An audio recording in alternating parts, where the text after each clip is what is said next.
Do we want to do one more audio test for folks? For all the folks who just walked in, audio test, 1, 2, 3. 1, 2, 3. How we sound? Good? Verbal confirmation, a thumbs up, love it, thanks, thank you so much. Cool, thank you guys.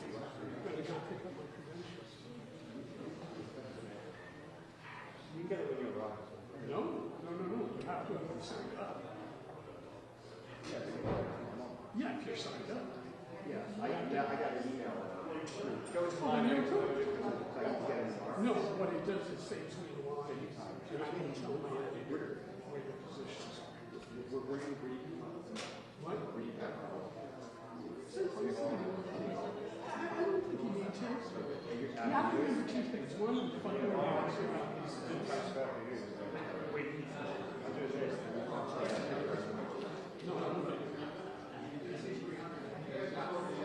Yeah, I should have. No, you can look it up and see it tomorrow. You're right. I just. You guys start if do you guys have a chair? Just any? Okay, yeah. Like, no, I mean, this chair here.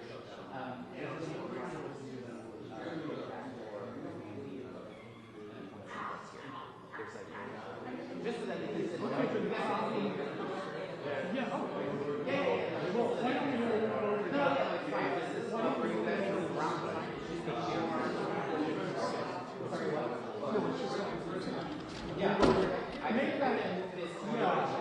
Because it's be nice to have a block. Yeah. I'm not staying here. So you say the first grade? Yeah. Yes.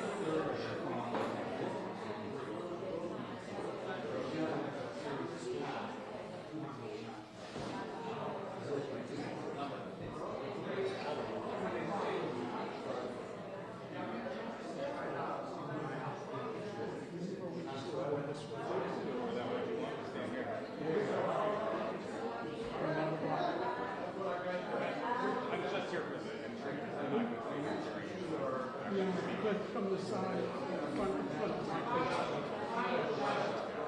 Exactly.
it's important. I don't know that it is. But yeah, tomorrow. I am not doing that. No, because originally I was on for midnight, getting to do that, and now I'm just doing that. I love Times Square and music. You do? That's fine. I agreed to work. That proves you're not from New York. I agreed to work because I thought I would be doing that, and now I'm doing. I truly hate it. No, I don't. I don't. I know. I do not like it. I haven't done it.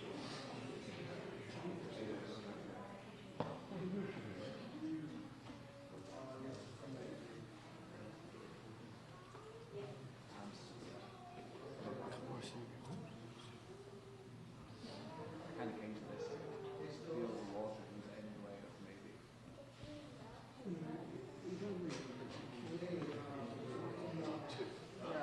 You know what I mean? I tried.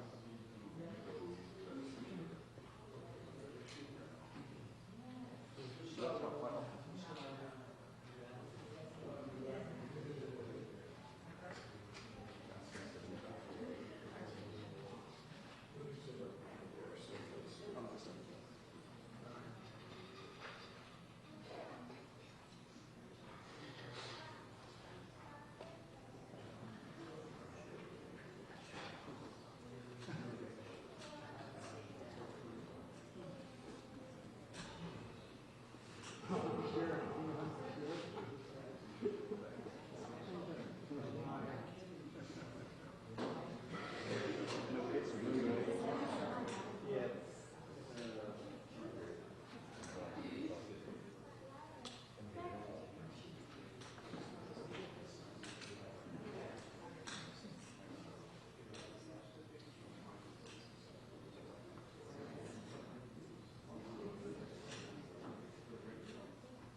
I was on for midnight, but I was on for the midnight thing, but now we don't actually. So we don't. Now it's actually Times Square. Really? Want to do this away? I'm not here, but New York time zone. I said yes to working today. So I thought it'd be bad, not Times Square. Sandy just a good Times Square. Reader. Go ahead. Yeah, take it easy. Go for it.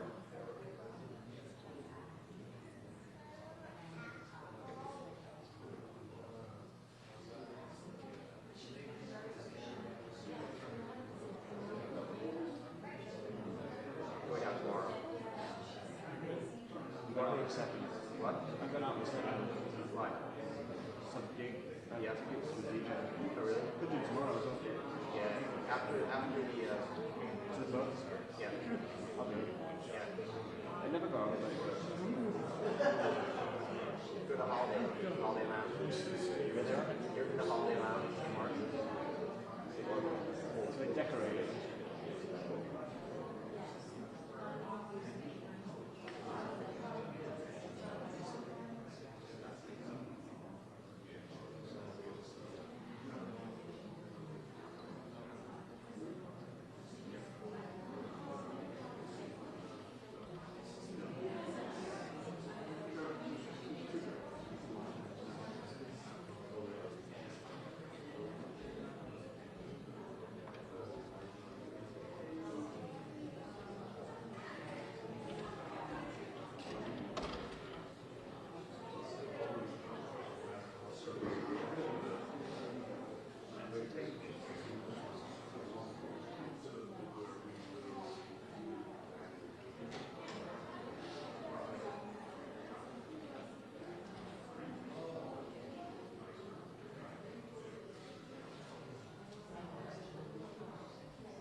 all of them are living there. It's all in the house. What? It's all in the house. No, two different ones. My report took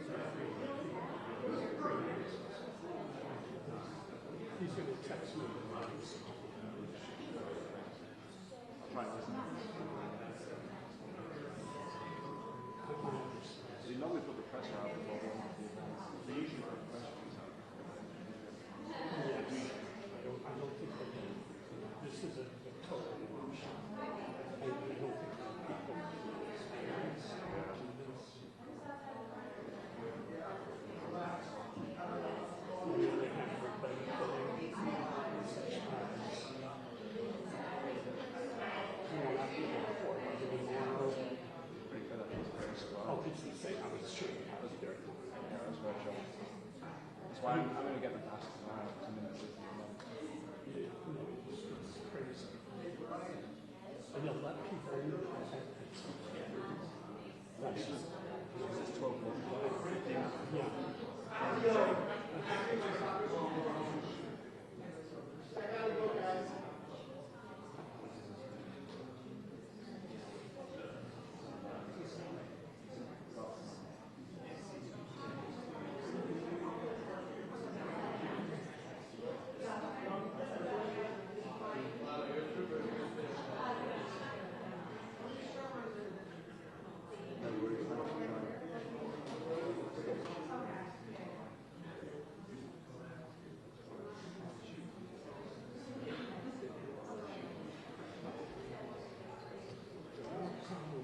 Pretty sort of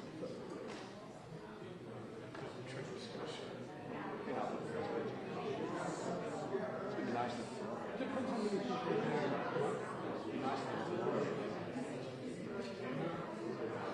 Well, it devalues everything that happens to it. It didn't used to because of print when it was print. But today, since everyone wakes up with that, it's like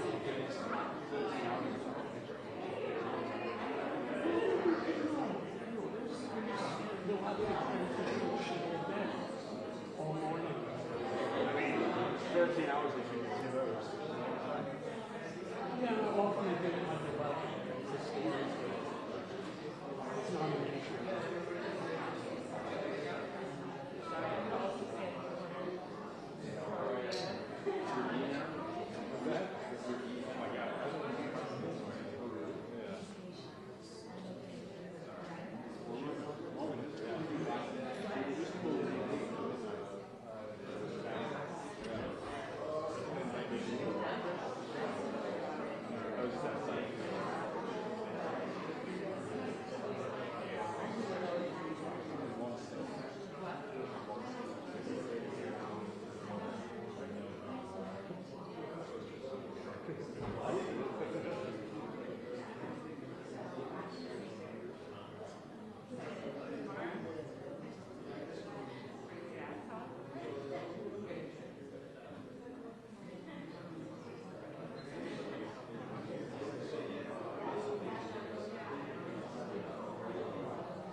I remember that. The Wolves was fine, but it wasn't that cool that year, right? It was. Yeah. I mean, after. Probably was after.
Anyone late? Do we need an audio test? Anyone who just plugged in? 1, 2, 3. We good? Okay, I hear ya.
I'm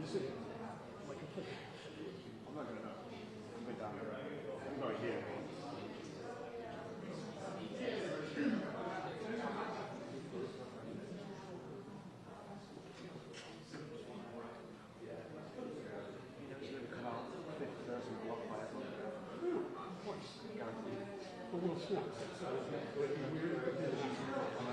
I'll be shocked if you're saying space for the flights. Never know.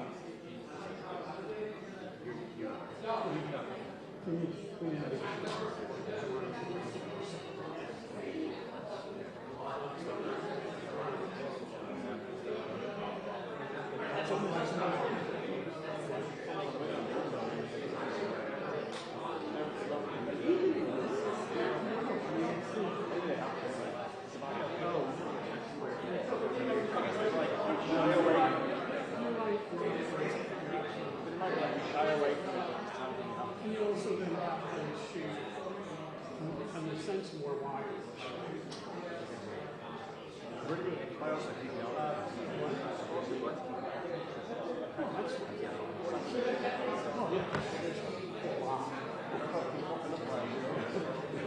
Put it on high and you have the same photo.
That's the one that's going to finally do it. Do you remember? Sanya, yeah. Came and went about 15 minutes.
Good to go? Okay. Good afternoon, everyone. Afternoon. Let me know when your shot's good. Okay, here we go. Tomorrow, I will swear an oath and become the mayor of New York City. A new future feels very near indeed. But for too many New Yorkers who come into daily contact with our public school system, be it parents, children, educators alike, the future is not something that they often look towards with hope and optimism. When many parents think of the future, they think of literacy rates that, while improving, still show that nearly 45% of children in grades 3 through 8 are not reading proficiently. They think, too, of a public school system that ranks among the most segregated in our nation, where children from different backgrounds do not learn alongside one another, and too many children don't receive the same opportunities. For over 900,000 children learning in our public schools, when they think of the future, they think of classrooms so crowded that they cannot get the attention of their teacher and facilities that have long needed improvement. And for educators, when they think of the future, they think of how many of their students don't have a home to return to at the end of the day or a bed to lay their head in.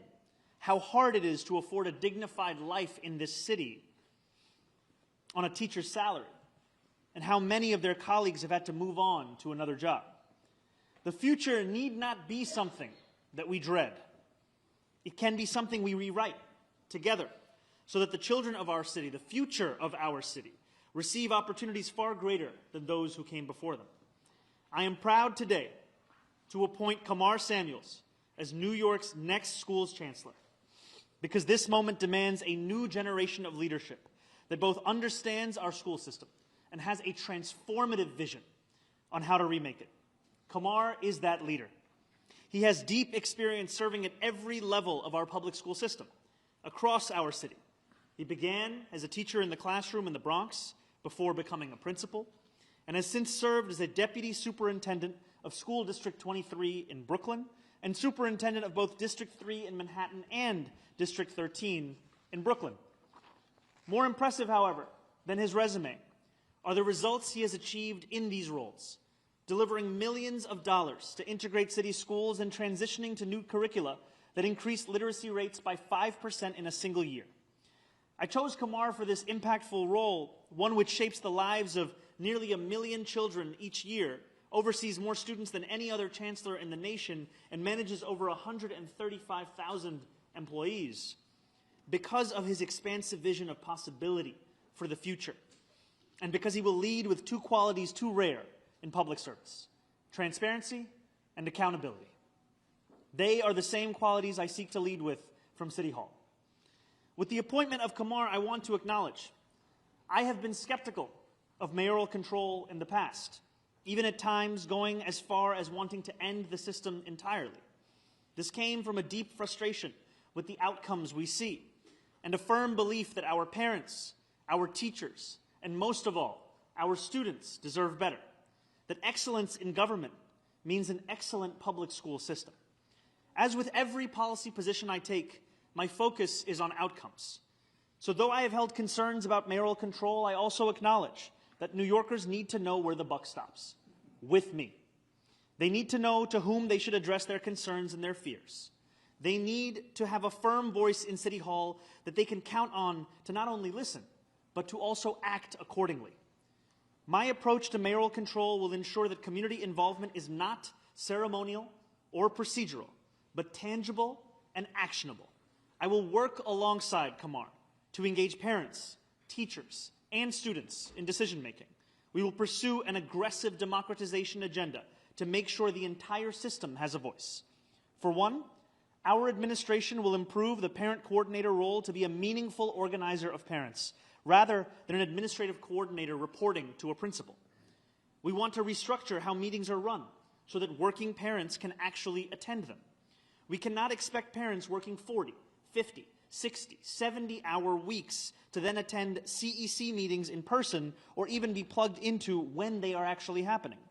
We need to improve the awareness, the accessibility, and the scale of responsibility of SLT and CEC meetings. These are plans Kamar and I have spoken about, and we are very excited about what an improved approach to mayoral control can deliver for our public schools. The goal here remains the same.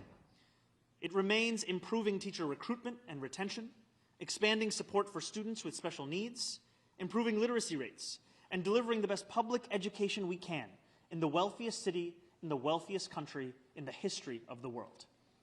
We hold these ambitious goals together to provide more resources and services to the more than 154,000 homeless students in our city, to hire thousands more teachers, and to make our school system as great as the children it is fortunate to educate. I am also proud today to make several other high-ranking personnel announcements. Julia Curson will serve as City Hall's Deputy Mayor for Operations, an office, an office where she has served before, overseeing many of the systems that New Yorkers rely on each day. Julia joins the administration from Governor Hochul's team, where she currently holds the role of Deputy Director of Operations for Infrastructure. Her work has been felt across our state and throughout our city in ways big and small, including the Kips Bay Science Park and Research Center, which will generate an incredible $25 billion and 15,000 jobs and economic impact for New Yorkers.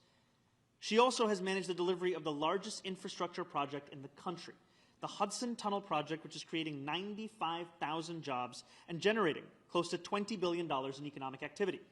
Her purview will be vast, from our parks to our sanitation infrastructure to ensuring that phones are silenced, to our environmental protection efforts, to emergency management and the fire department. Julia will lead a complex network of city services attended to by hundreds of thousands of the most capable people in city government.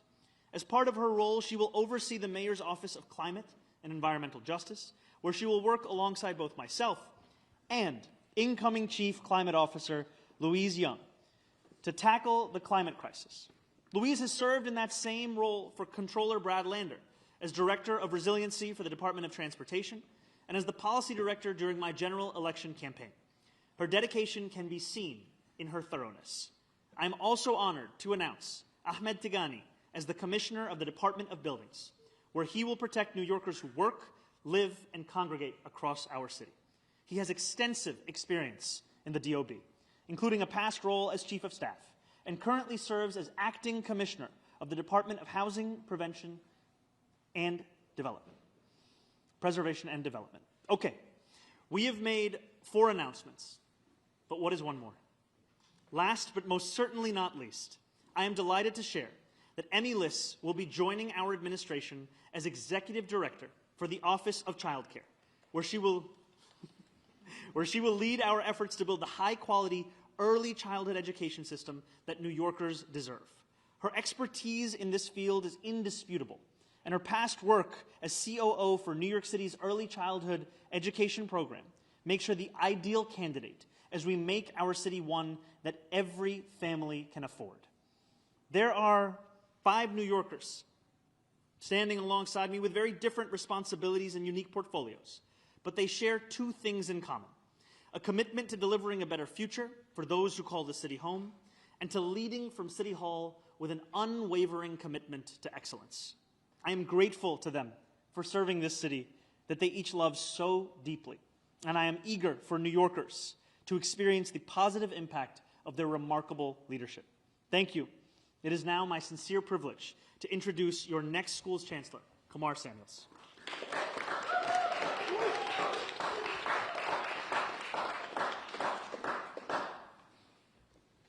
Thank you, Mr. Mayor-elect. It's an honor to be here and stand before you as the next New York City Schools Chancellor. The most critical decision in a classroom is not simply the curriculum the teacher sets, but when an adult decides a child is worth fighting for. I started my career in an elementary school as an elementary school teacher in the Bronx, standing in front of students who deserved someone who believed in them and making a commitment to show up every single day for them. Because real learning doesn't happen in the abstract. It happens when a child is struggling to read, when a family is facing housing insecurity, when a teacher is stretched thin, but still giving everything they have. I know that room. I've lived it.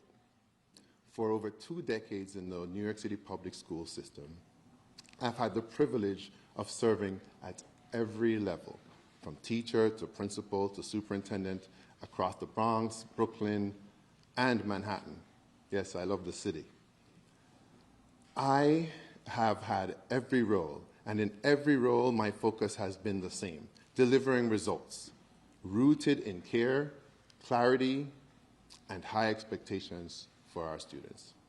As a superintendent, I worked to strengthen literacy by aligning instruction to the science of reading. I helped expand access to high-quality programs, including launching 17 international baccalaureate pathways. And I worked with communities to secure more than $10 million to advance school integration, because equity is not an abstract idea, it's a set of choices we make together in policy and practice. But what matters is not just what we do, it's how we do it. By listening to educators, by respecting families, by seeing students not just as data points, but as whole people with enormous potential. I am deeply honored to serve as the next Chancellor of the New York City Public Schools, together with the Mayor-elect, my man, Mr. Mamdani. We will fully fund public schools. We will invest in recruiting and retaining educators, especially in special education, bilingual education, math, and science. So every child has a teacher qualified and supported. And we will confront one of the deepest crises facing our students: homelessness. With more than 150,000 students experiencing homelessness, we will expand Every Child and Every Family is Known, because children cannot focus on learning if their basic needs aren't being met. A great city is measured not by how well it takes care of its children. And a great school system starts with leadership that knows the work from inside out. As a parent of 2 public school children myself, I believe deeply in what our kids can achieve. And together, we will make sure that every classroom in New York City is a place where learning is happening and is joyful, and teachers are supported, and students can imagine a future that is as big as this city itself. Together, we will write the next chapter of the New York City public school education, and one where our children receive every ounce of attention that they deserve. Thank you. Thank you very much.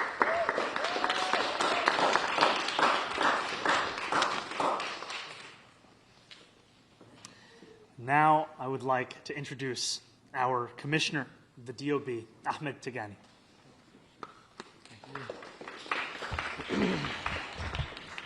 Thank you and good afternoon. I am humbled and I am honored for this opportunity to lead one of the most complex and influential building regulatory agencies in the country as the incoming Commissioner of DOB. Every year, DOB oversees tens of thousands of construction sites, processes thousands of permits each week, and manages a wide range of responsibilities for New York City's critical construction sector. But these are not just stats on a page. These are permits that represent a new home. Each represents a new business, a school seat, or access to health care. Our work has real consequences, and it's felt every day across the city by New Yorkers. As a lifelong New Yorker, born and raised in Brooklyn and proud to have called many boroughs home, public service to the city isn't just a career in my family, it's a calling. Shaped by a belief in giving back to a city that supported us so many times when we needed it the most. The commitment was instilled in me by my mother, a dedicated social worker. It's shared by my sister, who fights daily for equity and inclusivity. And it's reinforced by my wife, Jen, and my son, Jonah, who remind me why the city we build must be safer, more accessible, and fairer for the next generation. So thank you so much, Mayor-elect, for this opportunity to continue to serve. Thank you to my colleagues at HPD for 5 years of wins for New Yorkers, to Commissioner Otto for his steady leadership over these past years, and to the incredible team at DOB who I look forward to rejoining soon. The mayor-elect's charge was clear: protect lives, enable growth, and build a greener city, urgently, with high standards, and with accountability at every step, so every New Yorker can trust the results. With those as our North Stars, I think I join my colleagues up here when I say we look forward to getting to work.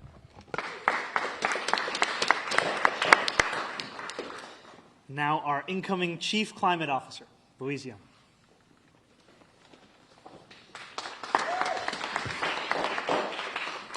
Thank you to Mayor-elect Mamdani for this great honor. It is a privilege to serve as New York City's Chief Climate Officer. I'm a lifelong public servant, and for the last decade, I have been so honored to work with New Yorkers across all 5 boroughs to advance climate justice. The very first job I was hired to do was on coastal protection for Lower Manhattan after Hurricane Sandy. I've also worked on greening our housing and building community solar so that anyone, including renters, can access clean energy. In a city where we overcome any challenge with creativity and an ethos to showing up for our neighbors, tackling the existential threat of climate change offers us the chance to dramatically reimagine what's possible and what our future can look like. The opportunity to transform our neighborhoods to be more resilient, to put environmental justice communities front and center in building our climate solutions, the opportunity to invest in and maintain the infrastructure that keeps us safe as an act of love for future generations to come. I see this work not only about tending to our environment, but also as tending to every New Yorker. My vision of our climate future includes and especially centers the most forgotten in our city, who are often the first to feel the brunt of climate disasters. The climate crisis is inextricably linked to our affordability crisis.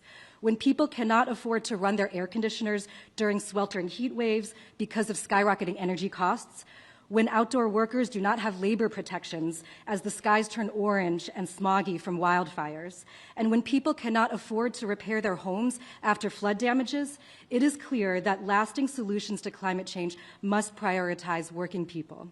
I am so excited and humbled to join Mayor-elect Mamdani and this amazing team and continue this work together. Thank you so much.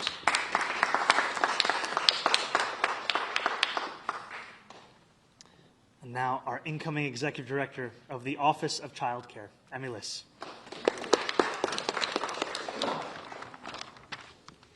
Good afternoon. I'm so grateful to Mayor-elect Mamdani for entrusting me to lead on universal child care, one of the most important pillars of our affordability agenda. When families have access to safe, reliable, high-quality child care, children learn and grow, parents are able to work and build economic stability, businesses and our economy thrive. But too often today, that is not the case. Parents are going into debt, leaving the workforce, or leaving the city entirely because they cannot afford childcare. Families with children under 6 are more than twice as likely to leave New York City. Meanwhile, childcare workers who do essential work every day earn less than 96% of all professionals in New York City. A different future is possible, and it is what we are building toward. A city where every child under 5 has access to free, high-quality childcare in a range of culturally responsive settings with appropriately compensated caregivers. As someone raising young children in Brooklyn, I know how much universal childcare would mean to New Yorkers. I would not be standing here today without the caregivers and educators in my children's lives. When I worked on the expansion of universal 3K and pre-K, I saw firsthand what it means when city government comes together to deliver for families. With the vision of universal childcare, we have a once-in-a-generation opportunity to come together again to double down on the city's investments and to design and implement a program that truly meets the needs of families and sustains our childcare providers and educators. Thank you for this opportunity.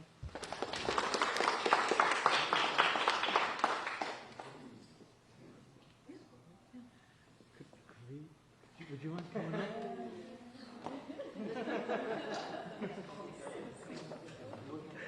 Best t-shirt. I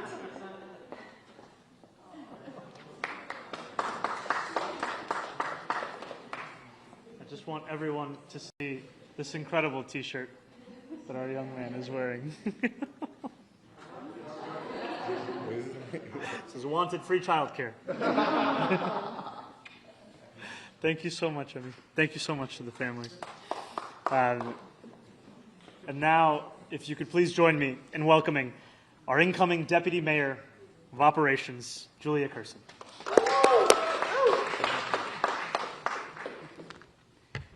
Thank you so much, Mayor-elect. I'm incredibly honored to be asked to serve in this administration. Your election really resonated with me, as it did with so many New Yorkers, in a way I didn't expect. Having spent the last year managing senseless uncertainty from Washington, D.C., your election reminded me, maybe even reminded the world, that government is supposed to work for the people. New York City hired you to bring them a New York that works for them, a New York that is for everyone and anyone. Now it's our job to deliver on that promise. I have spent the last 20 years delivering priority programs big and small, programs that were often met with skepticism. But I've also learned that with political will, vision, and creativity, nothing is impossible. The Deputy Mayor for Operations role is a big one, a portfolio of agencies that provide services that touch almost every aspect of daily life, services that, when done well, are often invisible. There should be a park nearby, open, safe, and clean, for when your kids have too much energy and you just have to get them out of the house. You should be able to walk, bike, drive, or take transit safely. When it rains or snows, the streets and sidewalks should be clear. Clean, safe drinking water should run from every faucet. And our public spaces should be places for community, where we can get to know our neighbors or take in the sounds of the city. It takes hundreds of thousands of people and dozens of agencies to deliver these services seamlessly. As my uncle used to say when we drove past a new stoplight in his town, do you know how many meetings it took to put up that stoplight? Yes, it takes a lot of meetings, thinking, and planning to get things done right. But we have to move with a sense of urgency. New Yorkers cannot afford to wait for the services they rely on. I do want to take a quick second to thank some folks. I've had the pleasure of being mentored by some incredibly impressive women: Catherine Garcia, Jackie Bray, Alicia Glenn, Mira Joshi, Marie-Therese Dominguez, and Joanne Papageorgis. I have so enjoyed learning from all of them. Also, my mother and father, who raised me with a commitment to public service and made me believe I could do anything. My children, whom I love very much, and who love me even when I forget to send them to school with a crazy hat on Crazy Hat Day, and my husband, who makes me laugh every day. Thank you all. Now let's get to work.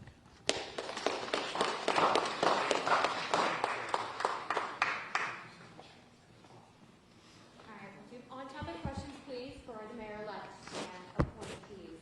That was Ricky Morgan. Hi, Mayor-elect. Hi, Morgan. One more day to say that. Yeah. 10 more hours. I said wait and see. You're right. Here we are. Here we are. Yes. Just hoping, just two things. One, I was hoping if you could give an update on the universal child care program. Have you had more conversations with the governor about this? Anything that you can update us on with that aspect? And then secondly, was just wondering about the Gifted and Talented program. I know you said that you wanted to end that for kindergartners. Are you still hoping to do so, and what your take is on it as well? Thank you guys. So I'll start with the second question first. The enrollment program for the Gifted and Talented program for kindergarten is currently open. And we have both made very clear that we do not think that children as young as kindergartners should be subject to this kind of testing. And we also will not take action that will destabilize the lives of parents across this city. So for the program that is currently active, it will continue for the case that has been laid out for this next calendar year. And then in the years after that, we will fulfill the commitment that we've made specific to kindergartners. And then to your first question, universal child care continues to be a priority for our administration. And that is in part what has made me so excited to have Emmy in someone who has been helping prepare us for this work already and now will take a lead role in this. And it has been a part of conversations that we've had both internally as well as with the governor's team. And as the governor has said herself, 2026 is the year for childcare.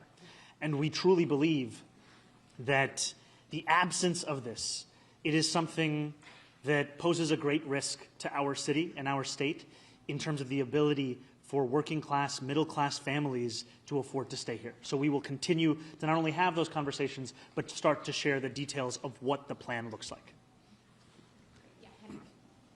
How's it going? To clarify your position now, are you asking the legislature to continue to give you mayoral control? And if that is the case, because I think I'm understanding you correctly, how did you reach the decision to pivot from where you were before? Get rid of mayoral control, bring some change, to keep mayoral control, bring some change. Can you step me through your logic behind the flip here? The position I've held has always been motivated by a desire to deliver the best quality public education for New Yorkers across this city, and a concern in mayoral control, and especially the manner in which it has been used by the current administration to push parents, students, and teachers alike out of any process, whether it be of discussion or deliberation. And I will be asking the legislature for a continuation of mayoral control, and I will also be committed with my incoming schools chancellor to ensure that the mayoral control we preside over is not the same one that New Yorkers see today. It will be one that includes more involvement, more responsibility, more accessibility of the current processes that parents are told to engage in, but so often either do not know about, do not know how to be a part of, or do not see the need to do so, given how limited the scope is of those very kinds of bodies. Yeah, Thank you. I'm Mayor Lynn. Hey, how's it going? Yes. We talked to parent advocates today who tell us they didn't feel like they were included in this election process for a new chancellor, and they are the ones that feel the children of the city. Do you have a response to that? Did you have before you were talking to parent advocates and groups about your selection? You know, I have appreciated the conversations that we've had with New Yorkers for whom education is their primary concern, whether we are speaking of parent advocates or teachers or potential chancellors. And even within our own committee, within our transition, the reflections, the suggestions, they were critical in informing not only the rigorous process that we conducted in the selection of a new schools chancellor, but also the questions that we were asking, the places that we were pushing, because we both know that the responsibility is an immense one for New York City, it is also an immense opportunity to deliver in a manner that we have not yet seen. Yeah, and do we know if the Chancellor is starting tomorrow, or when does he start? We do know. The Chancellor is going to be starting tomorrow, and I am also grateful that the current Chancellor has agreed to stay on for an additional month to help with that transition so that no parent has to worry about the stability of the education system in our city. Brenda. So what was the reason? I'm sorry, we'll go Brenda first, and then Esther. Go ahead. What was the reasoning behind not keeping Aviles Ramos and having a change mid-year? And then I also have a follow-up for the Chancellor. So you want me to say it now? Why not say it now? Everybody's doing the two questions at once today. On the class size mandates, you've been focused on integration. What can we look forward to over the next year when more schools close? And also, the city's already far behind its deadline. Will you ask the legislature for some maybe clarity or changing the legislation, or the law rather, to give you guys more time to implement the smart class size mandates? I'm starting to regret having taken the second question as well. No, go on. We'll start with the second one first. We, in the campaign, made it very clear that we take incredibly seriously the need to hire thousands more teachers. And we put forward a proposal of community to classroom, of how we would create new pathways for graduating high school seniors as well as for those who are looking to change career tracks midway through their professional life. That is absolutely something that we will be implementing, and we also know that the need for teachers exceeds that. That is the start of what we will do.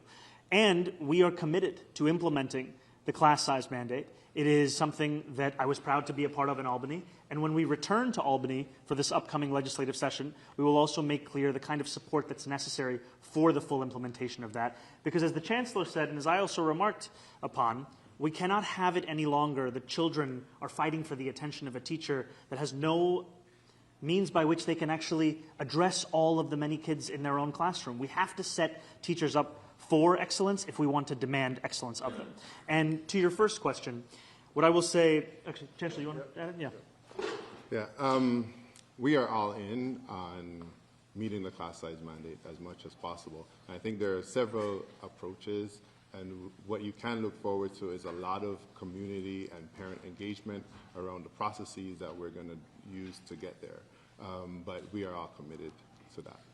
And then to your first question, I'm incredibly appreciative of Chancellor Aviles Ramos's work and the conversations that we had over the course of this interview process, the manner in which she committed herself to it, and the candor and the good faith that she engaged with all of it.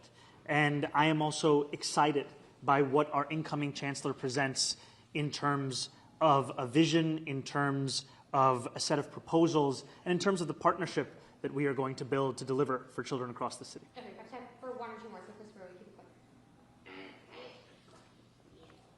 Can we keep it to one, just Yeah. a little time?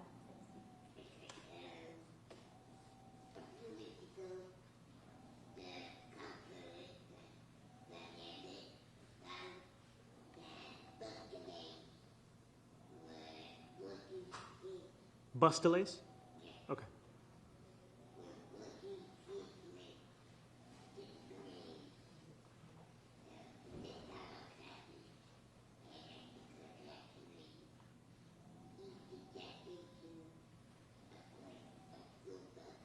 Zohran. Yeah.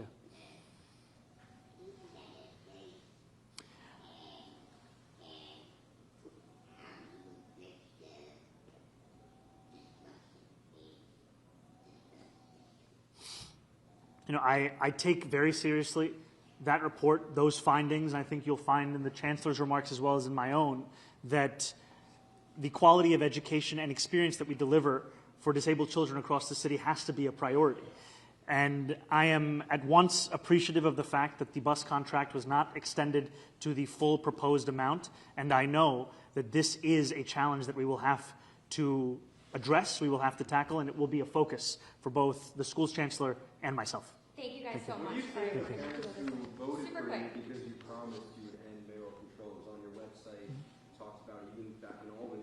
What do you say to people that voted for you because you promised you would end it? I have always made clear that for me, the most important thing is the outcome at hand. And I understand that the way in which mayoral control has been used, especially by this administration, has been one that has pushed parents, students, and teachers further and further away from the process. And the answer cannot be the continuation of what we have seen mayoral control to be.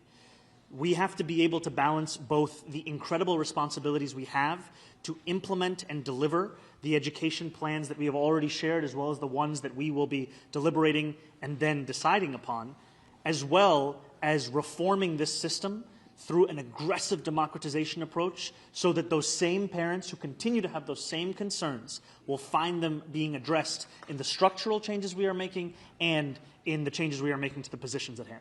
Thank you so much. Thank you, everyone.